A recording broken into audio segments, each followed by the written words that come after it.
podcast where we talk about smart nonsense. Ooh. I went for the extended version right there. That's the director's cut. Every twitch and tweak. Welcome back. Yeah. It's been a couple 24? days. Okay. Getting much better. We still have to sign and date it. It is June 26th, 2024. But we'll be back. Or not, really, because we might create a full-blown cartoon that takes up the entirety of our lives, and then the podcast turns to nothing. Forever. Oh. No, that shouldn't be the case. It could be the case, but Could be. yeah, I don't yet know what the case will be, to be honest. I've been thinking about like what happens to kind of current content and all that, and where we thought we were going if we make a full-blown cartoon. We figured out the cartoon. I think that's what we should talk about. But very well might be the case that we become cartoonists. That's what you're going to tell 10-year-old Dylan and Henry, that we're going to be cartoonists? Last week it was SAT preptists. So yeah, well, that didn't last very long. Let's see how long this lasts, but I think it's a little bit lindier. I do know that I used to have these I'd tell these stories in fourth grade, because I feel like I told you before, but we had like the option in fourth grade. I just transferred out to like cry every day, by the way, just for context. So I'm not going to bust into tears, don't you worry. But like, why does that help the story? I don't know. But one of the options sounds like they gave us. You just wanted to get that off your chest. had to bottled up for 2 decades now. We could either go to chorus, where we sing with a bunch of other dudes and chicks, I guess, or do an hour of creative details. writing. Yeah, the details are all out of whack here. You'd go to chorus. Sorry. It's been a while since we podcasted properly. So it was chorus, singing with people, all genders, or creative writing by yourself for an hour. And I didn't want to deal with people. I wanted to be by my lonesome and just tell my stories. And I used to write the most whacked out shit, and I'd have like illustrations to go along with it. And it was like Ducky McChicken Pants goes to rescue the princess from the castle, and there's a dragon. It was like the dragons made of macaroni and cheese. Like it was, dude, I was tripping balls. What's maybe crazy, that kid would believe I'm a cartoonist. What's crazy is yesterday, as we're trying to create a cartoon from scratch, basically, because we've never wanted to make a cartoon, or like we're not animators. Like this is not something that has like been in our brain for a long time. So basically, it was just sit down yesterday and can we create a cartoon? And there was still some semblance of the dragon made out of macaroni. I think you were throwing around ideas of iron swords, but not iron. They're made of cheese. And then the sword. I still stand by that. It did unlock the mother load idea. Well, yeah, so I'll give you that. Keep teasing the mother load, but it's just straight up yes and to come up. Like basically, our stories are like, hey, this is an interesting fact of like, what does a gunshot feel like, and then we're just gonna tell a little story around that. But like, we don't have to invent a whole like character arc and like a whole town of people and like a whole life, a universe. We didn't have to create any of that. It's just like show Dirt getting shot and then say, wow. How about a theme song? Yeah. That one really threw me for a loop for a few days. The second I started thinking about cartoon, I'm like, what's the theme song? Like a theme song? We don't even know what Dirt sounds like. It sounds different every short, if he's smart or dumb or whatever. But I think what could be interesting is yesterday we basically started off the day consuming all of this behind the scenes SpongeBob stuff. We've just been like, I think we're kind of in the mode of like, we know nothing about cartoon or animation other than where we like happen to be on our own YouTube stuff. So now we're in the mode of like, let's learn everything possible about how a cartoon works. Well, what's weird to me is going down this process. It's always like people make cartoons because it's like their childhood dream. They've just like dreamt about animation and cartoons their whole lives, and like they're just art school. They've got and it's like like Family Guy. Seth MacFarlane went to RISD, and like South Park. You got it. Trey. Yes. No, dude. List of multiple coming. Come Trey on. Parker and Matt Stone both went to film school in Colorado, or took film Ste- classes, and like one more. Steven Hillenburg. Steven Steven Hillenburg. Hillenburg. Well, Yep. he worked at SpongeBob. an animation company. And then he went That's to probably good. CalArts. He went to And then he went to CalArts. he went to CalArts. Thanks. Point is, it's all these people that are like, they like cartoons, but we're not in cartoons for cartoons. We're in cartoons because it's a good way to teach, and it gives us like infinite flexibility with what we teach. Well, and it was always the easiest way for us to teach because we kind of came at all of this video first. But if we wanted to teach the things we wanted to teach with just video, we'd have to be like a Casey Neistat or Johnny Harris, like in the field, actually shooting the thing. Right. And very early on, you were like, that's just not going to happen. Well, you were almost there. You're the daily Kaylee Neistat in vlogger. the field. Kaylee Neistat. Oof. Is that his sister? Fuck. Maybe vlog came in. The L from vlog came into Kaylee. I don't know. So, yeah, but very early on, you were like, basically, how do we get the most post-production bang for our buck? How do we make our lives as easy as possible? Because otherwise, we're just not going to last more than a year. Right, Nobody does. Right. So that's when we got the green screens, and then we had animators, and then we're like, oh wait, we kind of want character animators because they can do characters. And then we started getting to like proper animation. Now we're realizing it's like, hey, most companies have like a storyboard artist, a character animator, an editor, mouth animator, fucking like they got everything. Sound designers, like they just have a whole production pipeline. And we've got none of that. We got Edsel. Edsel, here's the short. Figure it out. And if it's not good, we're not happy. But luckily, it was kind of amazing that we've gotten to where we've gotten. I think I don't know if we said it on here, but if we knew what it takes to make proper animation or animated cartoons or explainers, we would have never done it. No chance. Dude, no chance. These hogs of companies. Granted, we're kind of we eliminated all of the things we didn't know how to do and got lucky that we had incredible like editors and animators that were one-man army. Basically, we give words and like a script and a 2-minute video to our best editors, and then they make the magic that's on the internet. One thing that we did realize is that when we tried to get like one-man army that could do funny and fidelity, like the highest quality stuff and the funniest stuff, it's just like the Venn diagram is so small. It's just like impossible. The only way to really get that is just separate it in the production line. It's just like this person's in charge of funny, that person's in charge of fidelity. That's the rabbit hole you started to go down, which was like, okay, why do we have the highest fidelity animations right now, but they're not funny. Like the timing isn't there. And you went to dig into why, and you started on South Park, and you found out like the funnies start in the writing, and then it goes to the storyboard, and the storyboard artist has to be hilarious because that's the person that figures out all the timing. And then the storyboard artist hands it to someone who makes an animatic, which is just like 5 times storyboard. It's like moving storyboard with audio. And then it's like, the fidelity thing is meant to just be the last piece. But that's what they'd always outsource. Every cartoon pretty much sends that to Korea. Korea is just like known as the animation hub. We didn't know that. We get the Philippines, but we also have it in-house. So it's like they'll outsource it. That's why it takes months and months. Point is, we couldn't figure out why when we wrote a joke, it didn't end up in the final animation. We couldn't figure that out.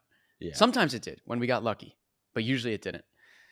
But it's really got to be just like, here's the animatic, aka like the simple drawing version with the audio, so the timing's all clear, like the scene's clear.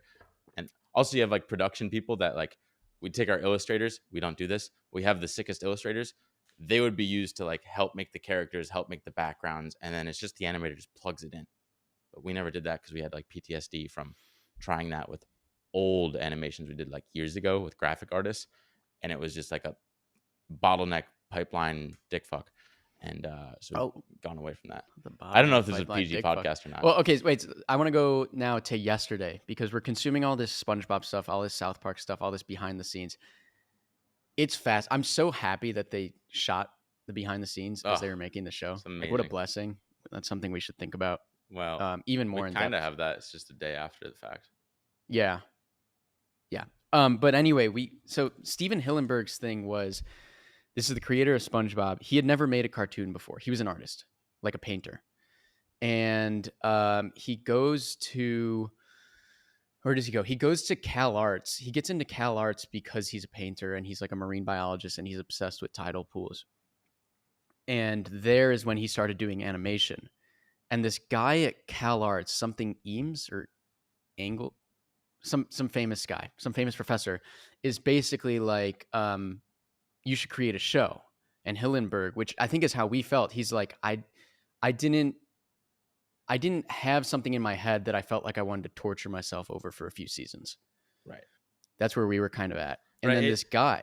That's what I was just saying. It's like, it felt like we're the entrepreneurs that like want to make a startup, but don't know what the startup is, which is like never how we approach business or anything we do. It's always like we stumble into it by accident. So now it's like, oh, we got to like think from scratch. What is the best idea? And the uncertainty just killed us. It was killing us. Okay.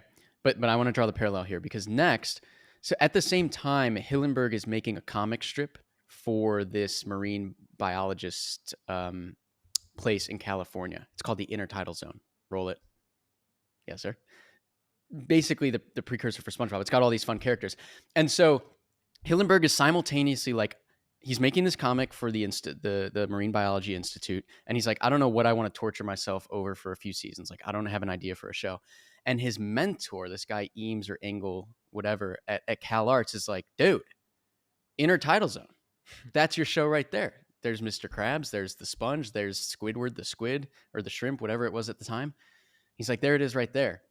And now I want to kind of cut to what happened yesterday because with our newsletter, email, and whatnot, because I think Right. it was in a similar fashion. We didn't know what we wanted to torture ourselves over. We were trying to create something from scratch, and then we found it right under our nose. I didn't find that yet. I wasn't sniffing that thread or pulling that thread. And it's a hindsight thread. Yeah, you brought it in after. I was trying to figure out like, how do we teach? And I went down like, I was thinking like 24, and I'm like, well, we need to like teach. So how do we teach? Well, we kind of need like someone giving a brief on like the overview. Oh, what if it's like a mission brief? What if he's like a spy or like SEAL Team 6 dude? Because everyone knows I love that. And it's just like, you come into the briefing room, there's the general, and he's like, hey, dude, you got to go like fucking kill Hitler because he's taking over the world. And we have like stakes built in and everything. So I was just kind of riffing off that. And Phineas and like Ferb-esque with like the platypus and Doofenshmirtz. Yeah, I mean, I never watched it, but supposedly. And then you're like, oh, right away, kind of get boring. Yeah, we were like my thing was like, the beauty of SpongeBob is every single episode opens and you have no clue what you're going to get. Well, you just have no, like, it's a new premise every time. Watch out for Iron Sword. Something about this, the setup of the cartoon is always like Secret Agent Derd is given a mission. I was like, it's flat. Like, there's something, I want to be more like SpongeBob, less like if you've seen one, you've seen them all kind of thing. Yeah, granted, it could be like he's got a normal life outside of it. But then how do we do this in like 10-minute YouTube videos? Like, we don't really have time for all that, especially with what we're trying to teach. And we were also at the same time like, do we teach all of World War I or II or whatever we want to teach? Or do we just take like a nugget out of it? So we didn't know whether to go like a lot of teaching or not. Point is, like, what the thread that I started to pull out was one. I keep hinting at it, but like, I wanted to do like cliffhanger episodes where like they'd all be kind of interrelated. So it'd be like, we're gonna do a history of the cheese episode. At the end, we see like some dude takes the piece of cheese, and then the next episode it's like this cliffhanger of like, hey, what happens to the dude that kept the piece of cheese that we just made? And then Derd goes on a mission like to kill that dude, and he has to make a sword. And so we get into like how the Iron Age was. Kills the dude. We realize it's Steve Jobs. And like, all right, well, he just killed Steve Jobs. That's a cliffhanger. Next episode, it's like, okay, now Derd has to take over Apple and create the AirPods and understand Bluetooth. There was a whole rabbit hole and I didn't like all the interconnectedness. My first question was like, well, do you have to then have watched the last episode to know why we're starting with dead Steve Jobs? And you're like, all right, let me play this out. So the episode opens and Steve Jobs is dead. Yeah, that's not going to work. It's like, so shut that down pretty fast. But one idea I did have, it's hard to do all that. Interconnectedness is hard. And I'm like, I want to play on easy mode because it's already hard enough. And that's what South Park guys were saying. Like they tried to do some uh recent seasons that were all interconnected, and it was miserable. They love just like blank slate each time, and just like you get what you get in 20 minutes. The one idea that I did have that came through to this new storyline that we stumbled upon is basically like why kind of like playing with the SEAL Team 6. Maybe he's James Bond type dirt. Like, what if he was like a Superman superpower, like the Avengers sort of vibe? And so he has this superpower. Maybe it came from some accident. That's why his head's shaped differently than everybody else. And like, there's some superpower that he has. So I just kind of had that on my board. Didn't know how it would apply or if it would at all. And then you come with like, hey, dude, fucking intertidal zone. So wait. Before the intertidal zone, that's a little bit of hindsight. We get tweeted at yesterday. This is how it started. Oh, yeah. This guy writes a Twitter thread about, oh, these guys, Henry and Dylan, they got on the My First Million podcast radar, and like now they're content geniuses. And I read it and I'm like, no, we're not. But the second half of Jordan, dude. The second half of the thread, that's Michael Jordan for me when I listen back. The second half of the thread, he's citing our crazy welcome email for the newsletter, which I haven't thought about in months. And I look at this thing and it's an interaction. Basically, one, go subscribe to smartnonsense.com, get the welcome email. Nice, dude. Great crazy. Plug. Yep. We're going to have to figure out how to do plugs. But I text you. I said, so cool how looking back on the welcome email, Dirt looks like season 1 Spongebob now. As in, like, it's been 1 year exactly. Just over the last year, basically, the artwork has developed. He's higher fidelity now. He's more beautiful, all these things. And then I'm like, what if the welcome email is the pilot? Right under our nose. Just like the intertidal zone. Because I'm like, in the welcome email, it's like the perfect 60-second or 2-minute premise where you meet Dirt. He has some love interest. He is trying to impress her, so he blasts off to the universe, the Big Bang, into this white area. He meets God. God is like, you need smart nonsense in your life, yada, yada, yada. Comes back, tells his fact. So we were just kind of chewing on that. We're like, oh, we already wrote the pilot. I thought it was a joke. I'm like, there's no, how do we make a TV show out of this one scene? And we did, we couldn't figure it out for like half a day. Oh, this is when you pass the con show. Yeah, the baton. The baton has been passed, right? Because then you start thinking about superpowers. Oh. Well, how superpower? I don't remember the exact, like, maybe it was like, we're like, okay, let's just like treat this like the pilot. Well, okay, I don't know. Here's what happened. I'm like, dude, next step, we just make this fun 2-minute intro pilot. And you're like, but what is the show? Right. Like, we're going to do a good job telling like the meat of the story, but there's no like, what is the world we're in? What's the thesis? What is this? Yeah. Why do you watch an episode of this show? Okay. So now I'm thinking like, okay, well, Dirt in our little pilot, you just subscribe to Smart Nonsense thing. He has a rainbow coming out of his butt and he flies through the universe. Terrible plug. That's your plug? You just, dude, subscribe to the Smart Nonsense thing. Is that, I don't even think I meant it as a plug. I meant like, no, you blacked out. Whatever. That's fine. Did I say subscribe? Jesus Christ. Male and female can subscribe. In the choir. So he's got a rainbow coming out of his butt, and that's how he zoops across the universe. And so I was like, oh. And God has one too, because God reads Smart Nonsense. Right. And small detail. Forces him to lick it. We're detail oriented here at the Smart Nonsense podcast. Dude, apparently. We got to get better at summaries. So I'm like, what if that's his superpower? I guess I'm forgetting exactly how it went, but something like you were pivoting away from mission driven episode to what if he's like Superman? So he's Clark Kent by day, and he goes off with his cape to solve some heroic thing, and then you get to the rainbow. Yeah, I don't know exactly how. Somehow Clark Kent. I was like, superpower, Superman. Superman's two different people, like Clark Kent and Superman. And so like maybe he's normally just Clark Kent and he's kind of like this nerdy dude. And then for some reason he just darts down an alley and like puts his finger in his mouth, then right up his butt, and it triggers the rainbow, and he like zoops into whatever universe he's trying to go to learn this fact. And that was the first Wow, moment where I was like, cartoon. well, saying out loud, yeah. But that was the first moment where I was like, oh, we can yes and this. There's something riffable here. There's something riffable here. Okay, why does he need to stick his finger in his butt and rainbow into smart nonsense land or whatever? And it's like, well, because the girl or whoever thought he was dumb, called him dumb. Like, it should be super relatable, right? Like, why do we? I think there's probably some insecurity for why we want to learn and know and rabbit hole on everything. It probably has to do with feeling or being called stupid as a kid. And so we were like, oh, let's tap into that really relatable feeling. No tears. I don't know what's down there, dude. Let's tap into that really relatable feeling. So basically, an episode opens with some premise, some super relatable thing. Derd gets put down or called. Well, it's like, it's the funny part of it is it's never like a big put down. It's just like this little detail. Someone's like, oh, that's weird, you got a pimple. And they like try and move on. And then Derd, he hears that.